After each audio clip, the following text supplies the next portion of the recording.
warahmatullahi wabarakatuh. Waalaikumsalam warahmatullahi wabarakatuh. Selamat pagi anak-anak. Pagi.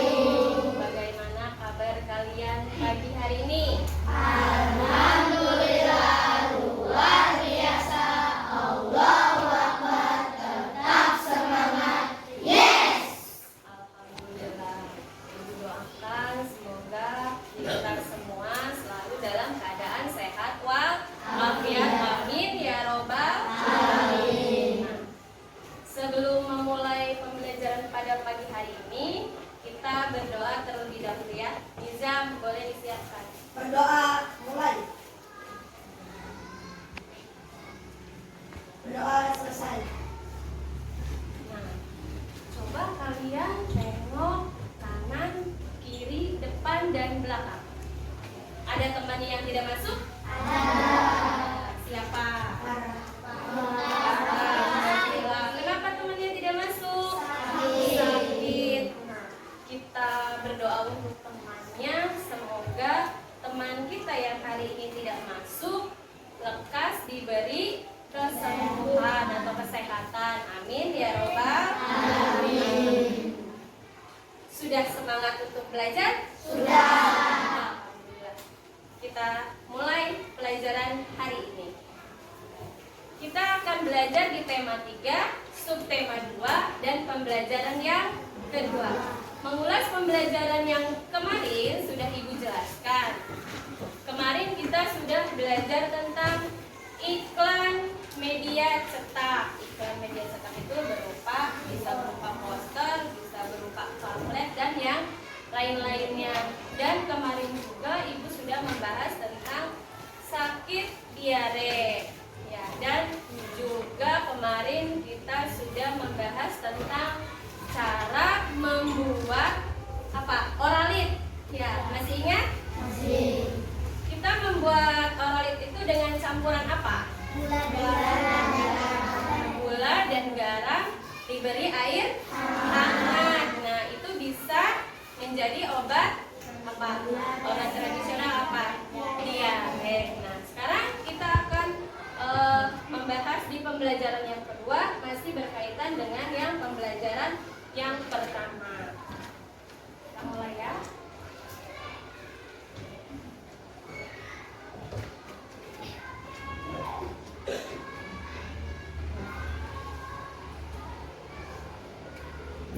Kalian bisa lihat di sini. Di sini ada gambar apa? Orang sakit perut. Ada laki-laki yang sedang memegang perutnya. Ini tandanya anak ini sedang mengalami sakit perut atau perutnya mulas. Pernahkah kalian mengalami perutnya mulas? Pernah. Nah, kalau kalian pernah mengalami perut kalian mulas dengan sehari beberapa kali masuk kamar mandi dengan proses yang encer, berarti kalian sudah pernah mengalami sakit diare. Pernah? Pernah. Bolak-balik kamar mandi beberapa kali dengan proses yang encer. Nah, berarti itu adalah sakit diare. Nah, lihat di sini. Di sini ada percakapan antara anak laki-laki dan dokter. Kata anak laki-laki, "Dok, perutku sakit. Hari ini sudah beberapa kali buang air besar dengan proses yang encer." Dan setelah diperiksa oleh dokter, dokter menjawab, kata dokternya apa? "Ternyata kamu terkena diare, Nak." Nah, apa sih diare itu? Apa diare? Diare adalah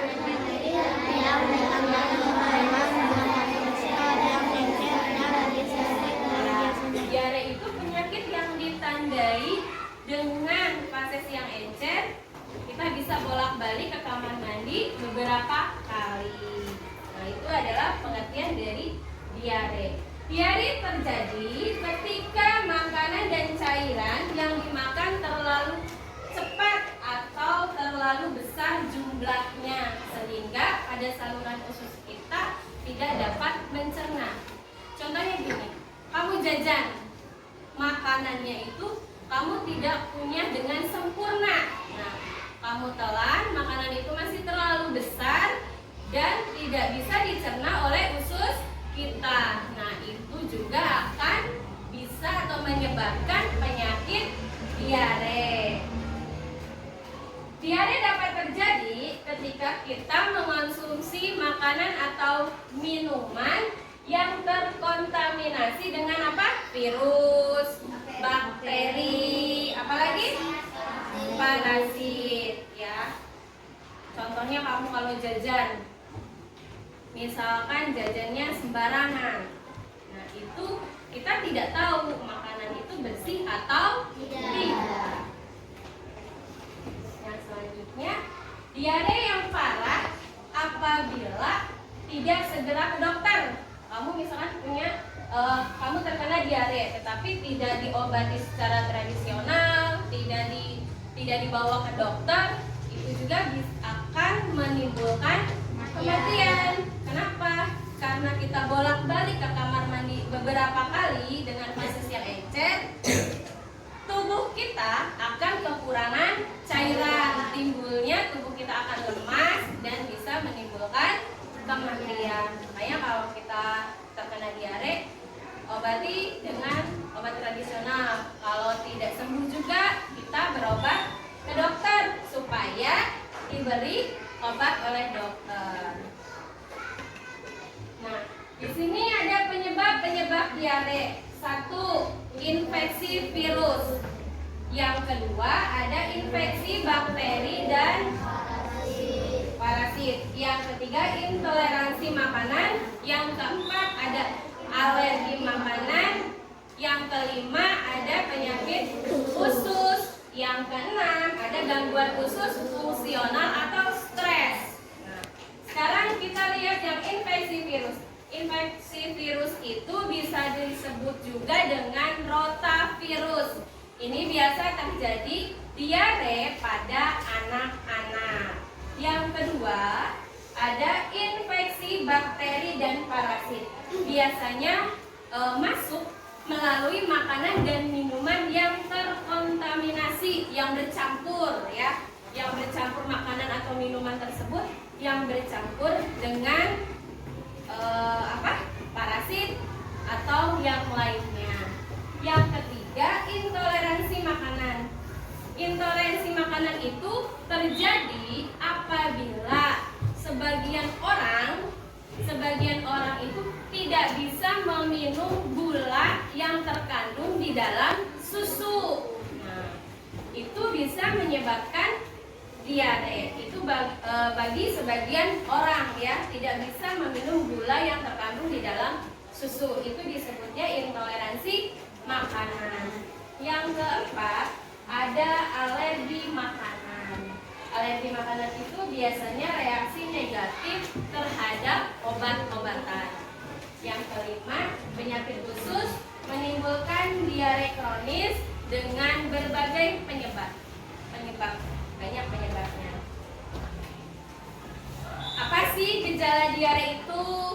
Di sini ada gejala-gejalanya dan tanda-tanda diare itu. Yang pertama, buang air besar sering dan fases yang encer. Yang kedua, nyeri di perut. Yang ketiga, kram di perut. Yang keempat, bisa menyebabkan demam. Yang kelima, darah dalam tinja. Berarti tinja kita juga bisa berdarah. Dan yang terakhir adalah perut bisa kembung. Itu adalah gejala-gejala dari diare. Nah, kalau kalian sudah merasakan gejala-gejala seperti ini, cepatlah berobat ke dokter. Pengobatan diare itu seperti yang kemarin kita coba, ya, dengan meminum Oralit yang dibuat secara tradisional. Kalau kita tidak mempunyai persediaan Oralit di rumah, kita bisa membuat sendiri. Caranya dengan gula dan garam, diberi air hangat. Nah, itu sudah menjadi Oralit. Dan yang kedua, bisa berobat ke dokter supaya bisa diberi obat oleh dokter. Pencegahannya bagaimana? Supaya kita tidak terkena penyakit diare. Pencegahannya 1, cuci tangan sebelum makan. Jadi kamu kalau mau makan harus mencuci tangan sampai bersih. Kenapa harus mencuci tangan? Tangan kamu kan memegang apapun ya, buku, pensil, uang. Nah, barang-barang tersebut itu tidak kita sadari bisa membawa apa? Bakteri, virus. Kalau kita habis megang buku apalagi uang, ya kita langsung makan bisa menimbulkan diare. Makanya dari situ kita harus cuci tangan sebelum makan. Cuci tangan dengan sabun sampai bersih, sampai kuman-kumannya atau virusnya hilang. Yang kedua, menutup makanan dan minuman supaya tidak terkontaminasi dengan hewan-hewan yang membawa penyakit. Contohnya apa? Tikus, kecoa, lalat, ya nyamuk. Kalau kita makan makanannya kamu tidak ditutup, terbuka. Nah, pasti yang sering hinggap itu lalat ya, lalat. Jadi dari situ kita makan dan minum harus ditutup dengan rapi. Yang ketiga, meminum air yang sudah matang atau airnya sudah masak. Yang keempat, tidak jajan sembarangan. Ayo, siapa yang suka jajan sembarangan? Tuh, TBS Kak, angkat tangan. Bu, saya jajan sembarangan. Tidak boleh ya, SK. Jadi kita tidak boleh jajan sembarangan. Coba mulai sekarang kalian pilih apa yang akan kita beli dan apa yang akan kita makan. Lihat, jajanan itu sudah tertutup dengan rapi belum ya? Jadi kita kalau mau jajan harus pilih-pilih mana yang bersih dan mana yang tidak bersih. Kalian sudah belajar tentang gangguan pencernaan. Nah, penyakit tersebut bisa disembuhkan dengan obat. Berbagai macam obat bisa dipromosikan melalui iklan, ya. Banyak iklan, Oralit juga bisa dipromosikan menjadi iklan. Contohnya kita lihat di sini. Nah, iklan itu bisa juga disampaikan melalui iklan elektronik. Contohnya iklan elektronik itu adalah televisi. Nah, di sini ada ciri-ciri iklan media elektronik. Yang pertama, disampaikan secara elektronik dalam bentuk dibagi menjadi 2. Yang pertama, bentuk audio. Audio itu hanya suara saja, berarti contohnya adalah radio. Yang kedua, berbentuk audio visual. Kalau audio visual itu berarti ada suara dan ada gambar. Contohnya adalah televisi. Televisi masuk ke audio visual karena dia mempunyai suara dan gambar. Dan yang kedua, disampaikan dalam waktu yang singkat. Iklan itu waktunya tidak boleh panjang, harus sesingkat-singkatnya. Yang ketiga, menggunakan bahasa formal dan non-formal. Dan yang keempat, kalimatnya singkat, jelas, padat, dan persuasif. Nah, iklan itu berarti harus bisa mengajak. Persuasif itu mengajak. Mengajak siapa? Mengajak yang menonton supaya membeli produk tersebut. Dan yang kelima, menggunakan intonasi yang tepat. Dan yang terakhir adalah dengan menggunakan musik pengiring. Kenapa? Kok iklan harus dibuat dengan musik pengiring karena supaya menarik si penonton ya. Ini iklannya bagus karena ada musiknya juga bagus didengarnya. Nah itu bisa menarik penonton supaya mau membeli produk iklan tersebut. Nah, lihat di sini ada satu keluarga yang sedang menonton televisi, menonton iklan di televisi. Iklannya ini adalah tari piring. Tahu tari piring? Tahu. Tari piring berasal dari mana? Sumatera Barat. Tari piring itu berasal dari Sumatera Barat. Di sini tari piring itu propertinya adalah piring. Nah, Indonesia itu memiliki banyak keanekaragaman. Salah satunya adalah tarian. Tarian itu setiap daerah mempunyai tarian tradisionalnya masing-masing.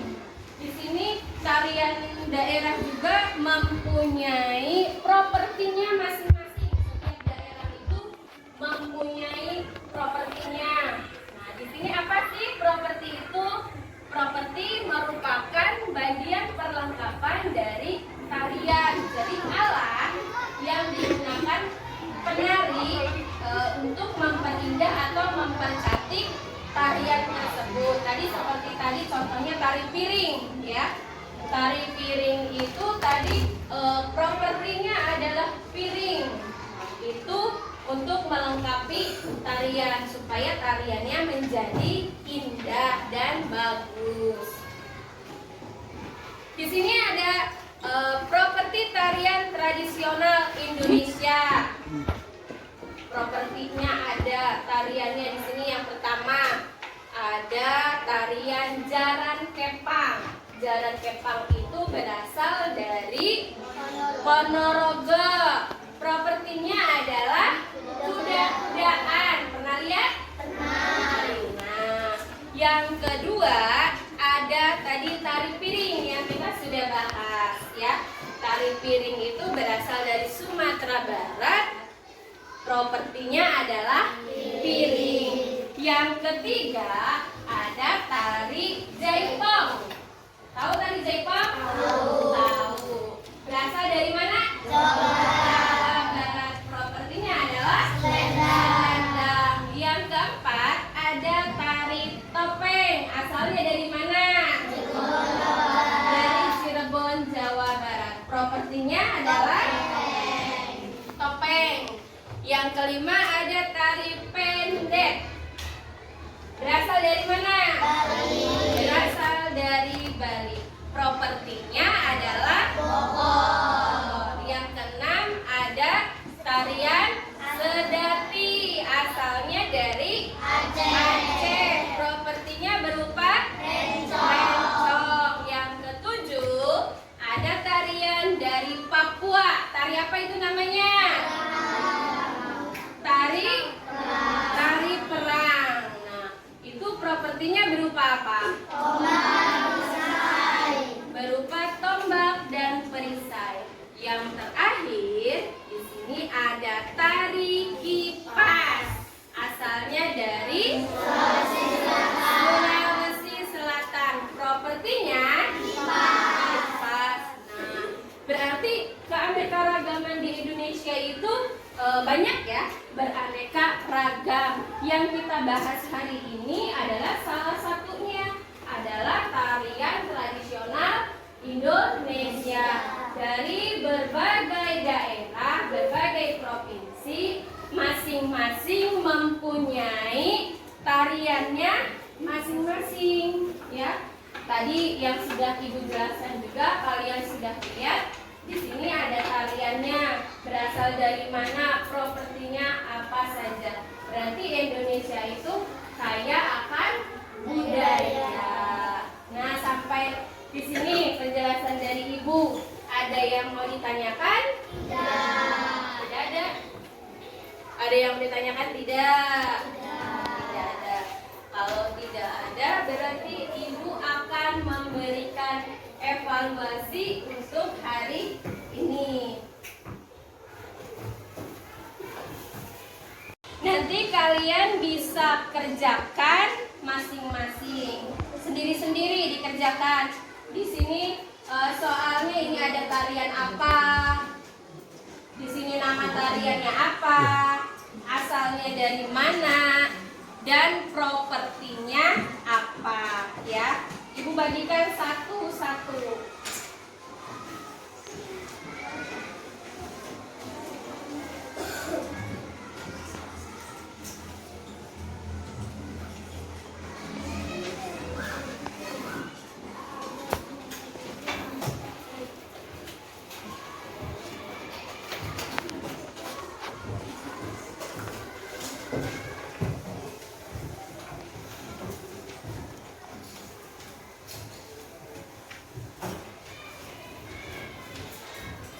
Boleh langsung dikerjakan.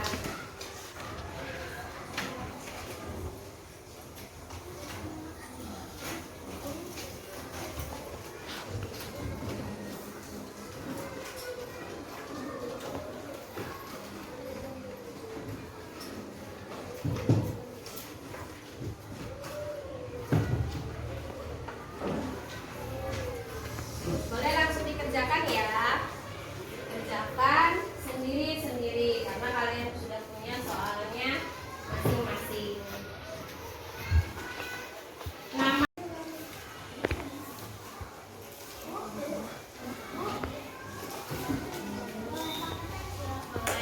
boleh mau pakai pensil, mau pakai pulpen, boleh. Namanya di bagian atas ya di sini.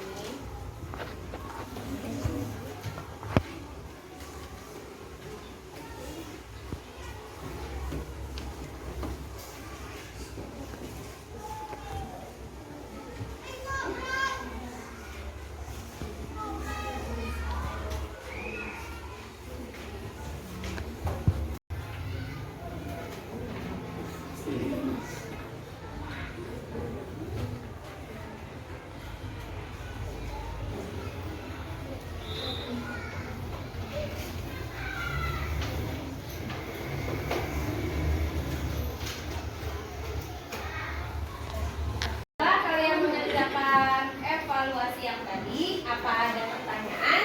Tidak. Tidak ada. Kalau tidak ada, berarti Bu Guru mau ambil kesimpulan pada pembelajaran hari ini.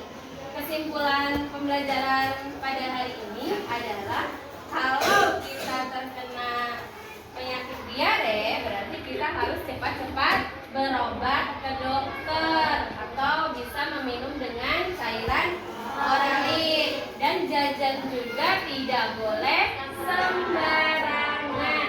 Sebelum makan berarti kita harus mencuci tangan dengan sabun supaya bersih, supaya makanan yang kita makan tidak terkena bakteri, tidak terkena virus atau parasit, ya. Dan yang selanjutnya itu adalah iklan elektronik. Kalian tadi sudah lihat iklan elektronik itu bisa berupa televisi, ya, iklannya. Nah, di sini tadi ciri-ciri iklan elektronik itu ada 6. 1. Disampaikan secara elektronik, bentuknya audio dan audio visual. Kalau audio itu radio, audio visual itu televisi. Yang kedua itu disampaikan dalam waktu yang singkat. Yang ketiga menggunakan bahasa formal dan non formal. Yang keempat, dalam kalimat itu harus singkat, kalimatnya harus padat, harus jelas dan persuasif. Persuasif itu kalimat pengajak. Yang selanjutnya, dan menggunakan intonasi yang tepat. Dan yang terakhir menggunakan musik atau pengiring, musik pengiring. Jadi iklan tersebut harus menggunakan musik supaya apa? Supaya lebih bagus, lebih indah iklan tersebut. Supaya orang-orang yang melihat iklannya bisa membeli produk tersebut. Dan yang terakhir adalah keanekaragaman. Indonesia itu mempunyai keanekaragaman yang banyak, ya, melimpah kaya akan budaya Indonesia itu. Tetapi yang kita bahas tadi adalah keanekaragaman tari tradisional, tari beserta propertinya. Masing-masing daerah itu memiliki tariannya masing-masing dengan propertinya masing-masing. Nah, kesimpulan dari Ibu cukup sampai di situ. Apa ada yang mau bertanya? Ada? Tidak ada. Kalau tidak ada, Ibu sudahi pembelajaran